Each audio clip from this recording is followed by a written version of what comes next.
Good evening. আমাদের দিনরাত্রির নতুন আরেকটি ভ্লগে আপনাদেরকে স্বাগত। আশা করি সকলে ভালোই আছেন। আজকে আমরা পেহেলগাঁওয়ে থাকব। আরু ভ্যালি, বেতাব ভ্যালি, চন্দনবাড়ি আমাদের ঘোরা হয়ে গেছে।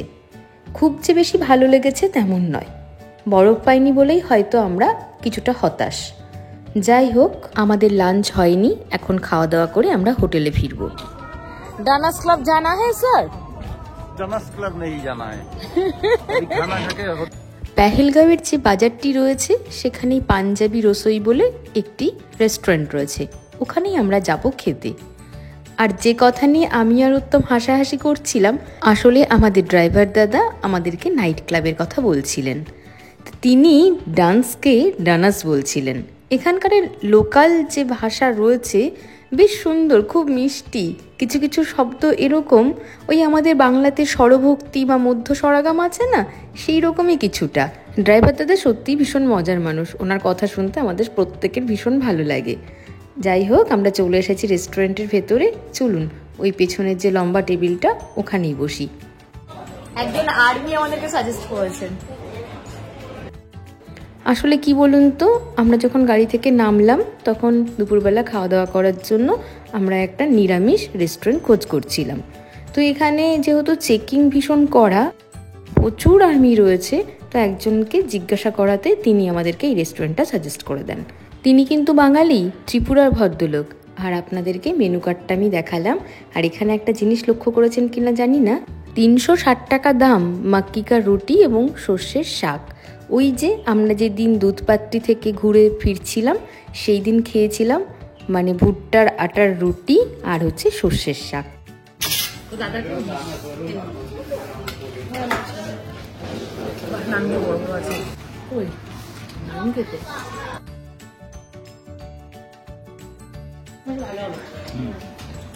কেমন কুমার? আমাদের খাওয়া দাওয়া হয়ে গেছে, আর আপনাদের সাথে একজনের পরিচয় করাই। দাঁড়ান, এই দেখুন।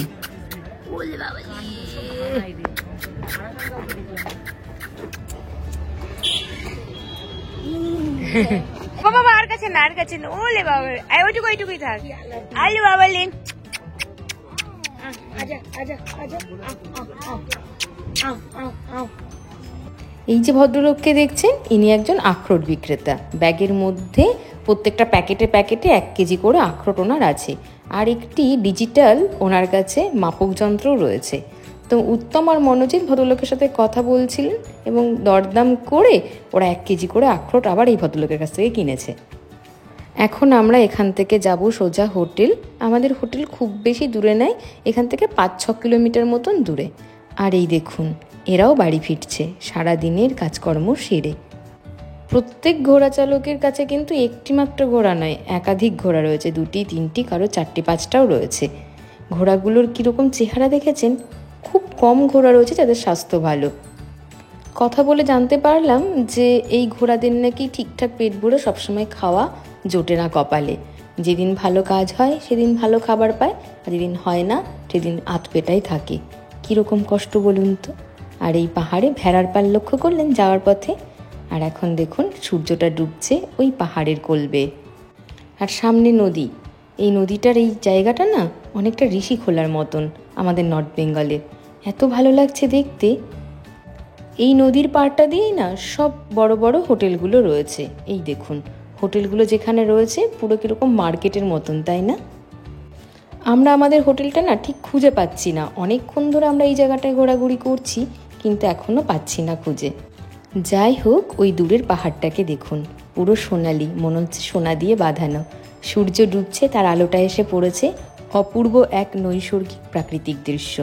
যাই হোক, অবশেষে আমরা আমাদের হোটেলটা খুঁজে পেয়েছি। আসলে আমাদের হোটেলটা নদীর পাড়ে ছিল না, ওই নদীর পাড় থেকে বাঁদিকে একটা রাস্তা উঠে গেছে পাহাড়ের অনেকটা উপরে, সেইখানেই আমাদের হোটেল। সেই জন্যেই আমাদের খুঁজে পেতে একটু অসুবিধে হচ্ছিল। চলুন এবার সব লাগেজপত্র নামাই আর যাই ভিতরে। এখান থেকে চারপাশটা দেখতে ভীষণ সুন্দর লাগছে। চলে এসেছি আমরা পেহেলগামের হোটেলে। এই দেখুন অনেকটা ওপরে, খুব সুন্দর চারপাশটা। সূর্য এখন ডুবছে, দারুণ। মামা এখানে আসো।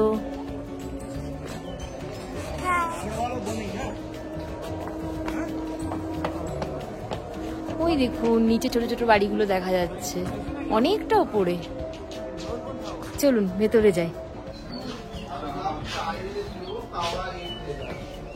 Welcome to Pahalgam ma'am. Thank you. এবারে আমাদের টিম লিডার সৌরভ ভাই, ও পুরো ট্রিপটা অ্যারেঞ্জ করেছে। তো যা অফিসিয়াল কাজকর্ম অর্থাৎ চেক ইন করার জন্য যা ডকুমেন্টস দরকার বা সব কিছু ও করে নিল। এখন চাবিটা পেয়ে গেলেই বাঁচি। চলুন, ওনারা চাবি দিয়ে দিয়েছেন, এবার ঘরের ভেতরে যাই, ফ্রেশ হয়ে খাওয়া দাওয়া করে শুয়ে পড়ি। আর দিচ্ছে না সত্যি। হোটেলটি ভীষণ সুন্দর, 3 স্টার একটি হোটেল। আমাদের রুমটি যে খুব বড় তা নয়, কিন্তু রুমটি বেশ সুন্দর গোছানো।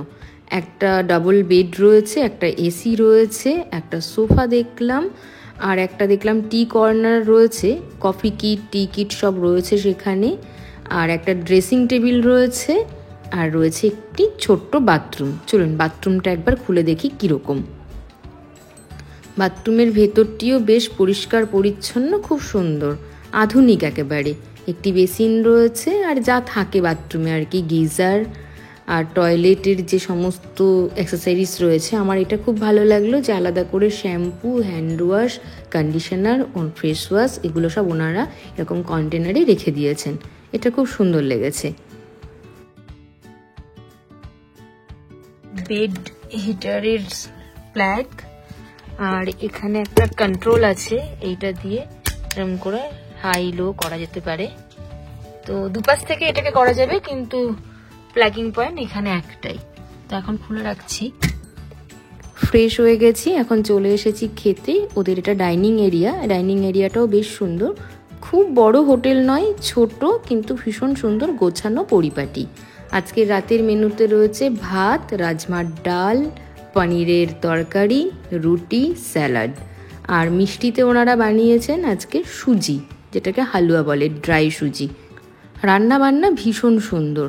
আমি খুব বেশি খাবার খাইনি, একটুখানি ভাত নিয়ে খেয়েছি, কারণ আজকে আমার শরীরটা ভীষণ খারাপ লাগছে, একেবারেই ভালো লাগছে না, এত মাথা যন্ত্রণা করছে আর বডি পেন হচ্ছে।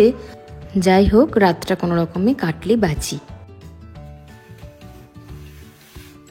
কি সুন্দর লাগছে চারপাশটা।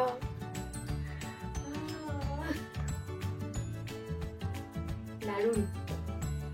কাজটা একটু মুছে গেলে দেখো কুয়াশা, বাইরের গুলো দেখা যাবে সব।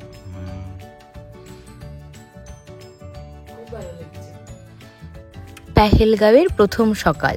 পেহেলগাঁও থেকে আপনাদের সকলকে জানাই সুপ্রভাত। জানলা খুলে ওই কুয়াশাগুলো যখন মুছে দিলাম, দূরের ওই বাড়িগুলো দেখতে এত ভালো লাগছিল। কতটা উপরে আমরা বুঝতে পারছেন, ওই দূরের বাড়িগুলো কত ছোট ছোট লাগছে। আর একটা জিনিস লক্ষ্য করলাম জানেন, ওই দেখুন বুলবুলি পাখি, চড়াই পাখিও দেখলাম। 2 ধরনের পাখি আমার চোখে এখনো পর্যন্ত পড়লো, বুলবুলি আর চড়াই। যাই হোক, প্রথম সকালের চারপাশের এই প্রাকৃতিক দৃশ্য ভীষণ সুন্দর লাগছে। নীল আকাশ, দূরের পাহাড়, তার সাথে পাইন গাছ, জঙ্গল, আর একদম এই পাহাড়ের উপরে আমাদের এই ছোট্ট হোটেল, সব মিলেমিশে অনবদ্য। আপনাদেরকে তো বলাই হয়নি আমাদের হোটেলের নাম। আমাদের হোটেলের নাম হলো ল্যান্ড এন্ড রিসর্ট, যেখানে এসে এই ভূমি শেষ হয়েছে। যাই হোক, চলুন ভেতরে যাই, স্নান করে তৈরি হয়ে নিতে হবে। আজকে আমাদের চেক আউট আর বাড়ি ফেরা। অনেক দিন পরে বাড়ি ডাকছে সকলকে। আর এই জিনিসটা দেখুন, প্রত্যেকটি খাবারের নিচে কিন্তু ওনারা মোমবাতি জ্বালিয়ে রেখেছেন যাতে খাবার গরম থাকে। আর ব্রেকফাস্টে না প্রচুর অপশান, এটা দেখে আমরা সকলে ভীষণ খুশি। রয়েছে ব্রেড টোস্ট, আপনার ইচ্ছে খুশি নিতে পারেন, জ্যাম দিয়েও নিতে পারেন, আবার নিতে পারেন বাটার দিয়ে। আর মেন কোর্সে রয়েছে পোহা, ঝাল পোহা, তার সাথে রয়েছে ডাল।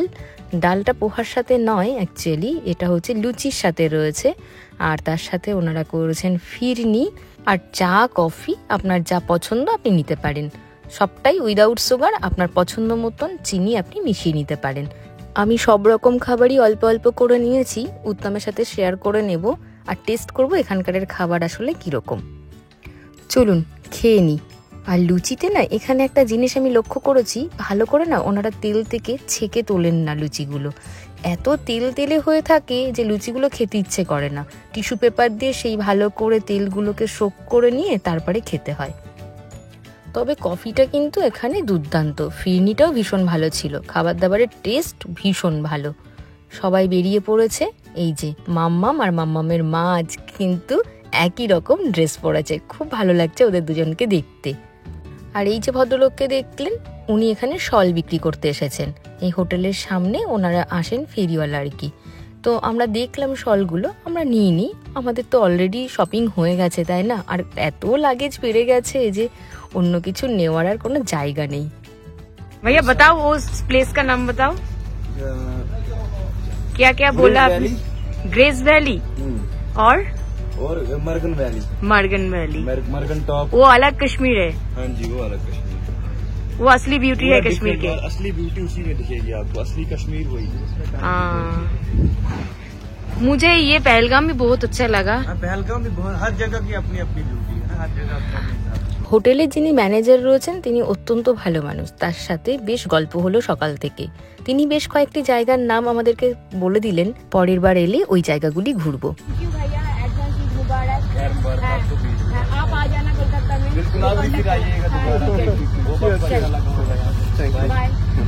চলুন সকলে মিলে তাহলে এবার দুগ্গা দুগ্গা বলে বাড়ির পথে রওনা হই। আজ প্রায় 10-11 দিন ধরে আমরা বাড়ির বাইরে, আর ভালো লাগছে না, আমার সত্যি তো আর ভালো লাগছে না। বাকিদের মধ্যে দিদি আর সৌরভ ভাই এখনো থাকতে চাইছে এখানে, কিন্তু আমি, পাপান ভাই, উত্তম, আমাদের সকলেরই মনে হচ্ছে বাড়িতে ফিরতে হবে। বাড়ির ওই আলু সেদ্ধ ডাল ভাত আর বাড়ির বিছানা যেন টানছে নিজেদেরকে। যাই হোক, এখন চলে এসেছি আমরা আপেল বাগানে। চলুন বাগানটার ভেতরে যাই। এই দেখুন ছোট্ট ছোট্ট পাতা আর ছোট্ট ছোট্ট ফুল, কি সুন্দর লাগছে দেখতে তাই না? এই ফুলটা একটু ফুটেছে, খুব ভালো লাগছে। আমরা ভাবছি এখান থেকে একটু অ্যাপেল জুস খাবো, আর তার সাথে আপেলের আচার, আপেলের জ্যাম, যদি কারোর পছন্দ হয় সে খেতেই পারে। আর ওই যে দেখলেন ছাতার তলায় টেবিল পাতা, ওখানে না জ্যাম, আচার, ভিনিগার সমস্ত কিছুর স্যাম্পেল দেওয়া রয়েছে। আপনি চাইলে ওখান থেকে টেস্ট করে দেখে তারপরে এখান থেকে কিনতে পারেন। দাম যে খুব বেশি তা নয়, আমাদের ওখানকার থেকে দাম কম, 100 টাকা, 70 টাকা, 200 টাকা এর মধ্যেই রয়েছে। আমরা ভাবছি এখান থেকে একটু আপেল কিনবো। তো উনি আপেলের স্যাম্পেল কেটে আমাদেরকে দিয়েছেন। সত্যি আমরা ওখানে যে আপেল কিনে খাই তার থেকে অনেক অনেক ভালো।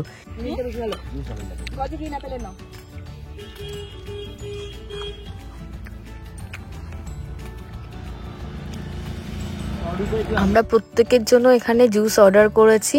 আপনার এটা লাল আপেল রয়েছে, সেই আপেলের জুস 50 টাকা করে গ্লাস, আর গ্রিন আপেলের জুস হচ্ছে 100 টাকা করে গ্লাস। তো আমরা লাল আপেলই খাবো, গ্রিন আপেল তো একটু টক হয়। আচার রয়েছে, জ্যাম নিয়ে যাবো। আপেলের জাম, ওটা জ্যাম না, না আচার আচার আচার, আর এটা ভিনিগার। अरे भाई तुम लीजिए मैम। और लीजिए গ্রিন অ্যাপেল খেতে পারতিস, খেতে পারতাম না, এটা ভালো লাগে তো, টক লাগতো, এটা হেভি খেতে। চশমা, ওয়াও, চশমা। চিয়ার্স। এনে কোনো সামনে এসে খা, দারুণ খেতে, দারুণ। ওকে, আমি তো অত মিষ্টি পছন্দ করি না। এই জুস কেমন খেতে মনোজিৎ? অসাধারণ, দারুণ না? উত্তম, খাওয়া শেষ? খাইনি এখনো। ও তোমারটা এখনো আসেনি? দেখাতেই তো আমার শেয়ার। কি করলে তাহলে? কই সে গ্লাসে জুস কই? এই গ্লাসে জুস কই? ভাই এখানে একটা ঘাস ফুলের ছবি তুলছে, আর ওদিকে আলোচনা থেকে তো এতটুকু বুঝতে পেরেছেন উত্তম সবাইকে আপেলের জুস ডিস্ট্রিবিউট করতে করতে নিজেই পাইনি এখনো। এখন এসেছি আপেল বাগানে, জুস খেলাম, ভালো লাগলো খেতে। এই দেখুন চারপাশে আপেল বাগানটা ভীষণ সুন্দর, তবে কচি কচি পাতা ছেড়েছে, আর প্রত্যেকটা গাছে কিন্তু কুড়ি এসেছে, ফুল দুটো একটা বড় হয়েছে।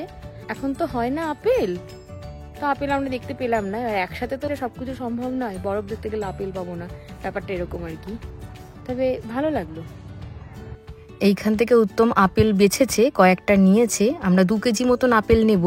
এই গ্রিন অ্যাপেলগুলো 200 টাকা করে কেজি নিয়েছে, যেটা আমাদের ওখানকারের বাজারে 350 টাকা বা 400 টাকা করে কেজি পড়ে। যাই হোক, এখন আমরা বাড়ির পথে ফিরছি কাটরা।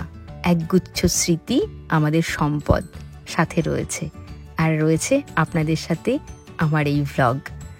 আপনারা অনেকেই অনেক কিছু বলেছেন এই কদিন ধরে কমেন্টে, অনেক ভালো কথা বলেছেন, অনেক আবদার জানিয়েছেন, আবার অনেকে আমাকে রোস্টও করেছেন। সব মিলেমিশে আমার বেশ ভালোই লেগেছে। তবে আপনাদের বেশিরভাগেরই একটি আবদার রয়েছে ডেইলি ব্লগ।